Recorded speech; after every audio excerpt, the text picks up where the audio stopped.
Hi friends, അസ്സലാമു അലൈക്കും. Welcome to JM triplets. ഞാൻ വന്നിട്ടുള്ളത് വളരെ പെട്ടെന്ന് തന്നെ ഉണ്ടാക്കിയെടുക്കാൻ പറ്റുന്ന നമ്മളെ വീട്ടിൽ വെറും 2 സാധനം മാത്രം മതിയിട്ട് ഈ ഒരു ബ്രേക്ക്ഫാസ്റ്റ് ഉണ്ടാക്കിയെടുക്കാൻ. ഇപ്പോൾ വളരെ പെട്ടെന്ന് തന്നെ ഉണ്ടാക്കിയെടുക്കാൻ പറ്റുന്ന ഒരു ബ്രേക്ക്ഫാസ്റ്റ് റെസിപ്പിയാണ്. അപ്പോൾ എങ്ങനെ ഉണ്ടാക്കുന്നതെന്ന് കണ്ടു നോക്കാം.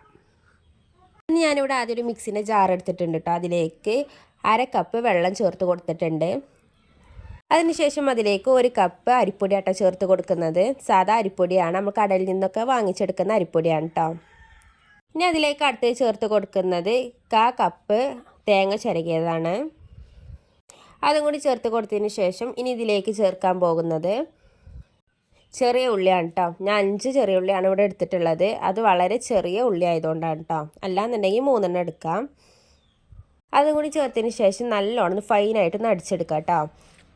ചീരുള്ളിയൊക്കെ അതിൽ കടന്ന് നല്ലോണം ചതഞ്ഞ് വരണം കേട്ടോ. അപ്പോൾ അതാക്കൊണ്ട് നല്ലോണം ഫൈനായിട്ടൊന്ന് അടിച്ചെടുത്തിട്ടുണ്ട്. ഞാൻ നമുക്കൊരു പാത്രത്തിലേക്കൊന്ന് മാറ്റി കൊടുക്കാം.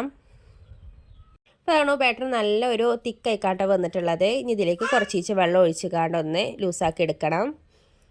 അതിലേക്ക് ഒരു 1/2 കപ്പ് വെള്ളം കൂടി ചേർത്തതിന് ശേഷം ഞാൻ മിക്സിൻ്റെ ജാറിലേക്കാട്ടോ ചേർത്ത് കൊടുത്തിട്ടുള്ളത്. എന്നിട്ടൊന്ന് ചുഴറ്റി കൊടുത്തിട്ടുണ്ട്. അതും കൂടി ഇതിലേക്കൊന്ന് ഒഴിച്ച് കൊടുക്കാം കേട്ടോ. ഇതിൻ്റെ ബാറ്റർ എന്ന് പറയുന്നത് അത്യാവശ്യം നല്ല ലൂസായിട്ടുള്ള ഒരു ബാറ്റർ ആയിരിക്കും. നമ്മൾ ഇനി ദോശൻ്റെതിനേക്കാളും ലൂസാവണം കേട്ടോ. ഞാൻ ഈ രീതിയിലൊന്നായി വന്നിട്ടുണ്ട്. ഇതിലേക്ക് ഞാൻ ചേർത്ത് കൊടുക്കുന്നത് 1 സ്പൂണ് നല്ല ജീരകമാണ് കേട്ടോ. അത് വേണമെന്നുണ്ടെങ്കിൽ ചേർത്താൽ മതി, ഓപ്ഷണലാണ്. വേണമെന്നുണ്ടെങ്കിൽ മാത്രം ചേർത്ത് കൊടുക്കാം. അപ്പോൾ അതും കൂടി ചേർത്തതിന് ശേഷം നല്ലോണം മിക്സ് ചെയ്ത് കൊടുത്തിട്ടുണ്ട് കേട്ടോ. ഇനി നിങ്ങളുടെ കയ്യിൽ തേങ്ങ അതുപോലെ ചെറിയ ഉള്ളി ഒന്നും ഇല്ലാന്നുണ്ടെങ്കിലും ഈ ഒരു ബ്രേക്ക്ഫാസ്റ്റ് തയ്യാറാക്കിയെടുക്കാം. 1 കപ്പ് അരിപ്പൊടി എടുത്തതിന് ശേഷം അതിലേക്ക് 1.5 കപ്പ് വെള്ളം ഒഴിച്ചിക്കാണ്ട് നല്ലോണം ലൂസാക്കി എടുക്കാം കേട്ടോ. എന്നിട്ട് ഡയറക്റ്റ് ആയിക്കാണ്ട് അങ്ങനെ ഒഴിച്ചിക്കാണ്ടൊന്ന് ഈ ബ്രേക്ക്ഫാസ്റ്റ് തയ്യാറാക്കി എടുക്കാം കേട്ടോ. ഇനി ഇതിലേക്ക് ആവശ്യത്തിനുള്ള ഉപ്പും കൂടി ചേർത്ത് കൊടുക്കുന്നുണ്ട്. ഇതിലേക്ക് തേങ്ങയും അതുപോലെ തന്നെ നമ്മൾ ചെറിയ ഉള്ളിയും കൂടി ചേർത്ത് കൊടുക്കുകയാണെന്നുണ്ടെങ്കിൽ വളരെ ടേസ്റ്റ് ആയിരിക്കും കേട്ടോ.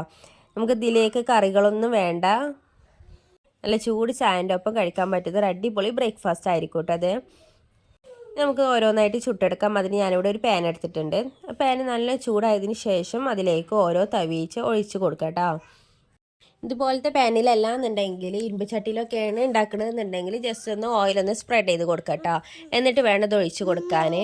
ഇപ്പോൾ പറഞ്ഞ ചൂടോട് കൂടി തന്നെ ഒഴിച്ചെടുക്കുമ്പോൾ ഇതുപോലെ ചെറിയ ചെറിയ ഹോൾസൊക്കെ വരും. 1 മിനിറ്റിൻ്റെ ഉള്ളിൽ തന്നെ നല്ലോണം വെന്ത് വരും കേട്ടോ. ഇതൊന്ന് അടച്ചിട്ട് കാണൊന്ന് വേവിച്ചെടുക്കണം. വളരെ പെട്ടെന്ന് തന്നെ ഉണ്ടാക്കിയെടുക്കാൻ പറ്റുന്ന ഒരു അടിപൊളി ബ്രേക്ക്ഫാസ്റ്റ് ആണ് കേട്ടത്. ഇതുപോലെ വളരെ പെട്ടെന്ന് തന്നെ ഉണ്ടാക്കിയെടുക്കാൻ പറ്റുന്ന ഒരുപാട് വിഭവങ്ങൾ ചാനലിൽ അപ്ലോഡ് ചെയ്തിട്ടുണ്ട്. അപ്പോൾ എല്ലാവരും ചാനലിൽ പോയി കാണും ചെക്ക് ചെയ്യുക. നിങ്ങൾക്ക് ഇഷ്ടമാകുന്നുണ്ടെങ്കിൽ ഫ്രണ്ട്സിനും റിലേറ്റീവ്സിനും ഒക്കെ നമ്മളെ ചാനലൊന്ന് ഷെയർ ചെയ്ത് കൂടി കൊടുക്കാം കേട്ടോ. നിങ്ങൾക്ക് ചാനൽ ഇഷ്ടമാകുന്നുണ്ടെങ്കിൽ ഒന്ന് സബ്സ്ക്രൈബ് ചെയ്ത് സപ്പോർട്ടാക്കാനും മറക്കരുത്. നമുക്ക് ഓരോന്ന് ഇതുപോലെ ഒന്ന് വളരെ പെട്ടെന്ന് തന്നെ ചുട്ടെടുക്കാം കേട്ടോ. നല്ല ചൂടോട് കൂടി തന്നെ കഴിക്കാൻ നല്ല ടേസ്റ്റ് ആയിരിക്കും, അല്ലാതെ കഴിക്കാനും നല്ല ടേസ്റ്റ് ആയിരിക്കും കേട്ടോ. മലപ്പുറം ഭാഗത്തുള്ളവർക്കൊക്കെ അറിയാം, എല്ലാവരും വീട്ടിലും മിക്കവരുടെ വീട്ടിലും ഈ ഒരു റെസിപ്പി ആയിരിക്കും ബ്രേക്ക്ഫാസ്റ്റിന് ഉണ്ടാകുക. മലപ്പുറക്കാരുടെ ദേശീയ ഭക്ഷണം എന്നാട്ടത് അറിയപ്പെടൽ എല്ലാവർക്കും അറിയാവുന്ന കാര്യം തന്നെയാണ്. മലപ്പുറം ഭാഗത്തുള്ളവരൊക്കെ ഉണ്ടെന്നുണ്ടെങ്കിൽ നമ്മളെ ചാനലിൻ്റെ അടിയിലൊന്ന് കമൻറ്റ് ബോക്സിലൊന്ന് അറിയിക്കാം കേട്ടോ. ഞാൻ പറയാൻ കാരണം എന്താ വെച്ചാൽ എൻ്റെ വീട്ടിലും ഈ ഒരു റെസിപ്പി ആയിരിക്കും എല്ലാ ദിവസവും ബ്രേക്ക്ഫാസ്റ്റിൽ ഉണ്ടാവുക കേട്ടോ. കുട്ടികൾക്കും വളരെ ഇഷ്ടം തന്നെയാണ്. ഞാനൊരു മലപ്പുറക്കാരി ആയതുകൊണ്ടായിരിക്കാം. അപ്പോൾ ഇതാക്കണം നമ്മുടെ റെസിപ്പി ഇവിടെ ആയിട്ടുണ്ട്. നൈസായിട്ടുള്ളൊരു അപ്പാണിത്. വളരെ പെട്ടെന്ന് തന്നെ ഉണ്ടാക്കിയെടുക്കാൻ പറ്റും, നല്ല ടേസ്റ്റും ആയിരിക്കും കേട്ടോ. അപ്പോൾ ഇന്നത്തെ വീഡിയോ ഇത്രയുള്ള എല്ലാവർക്കും ഇഷ്ടമായെന്ന് വിചാരിക്കുന്നു. ഇൻഷാ അല്ലാഹ് നാളെ മറ്റൊരു വീഡിയോ ആയിട്ട് വരണ്ട കേട്ടോ. ബൈ, അസ്സലാമു അലൈക്കും.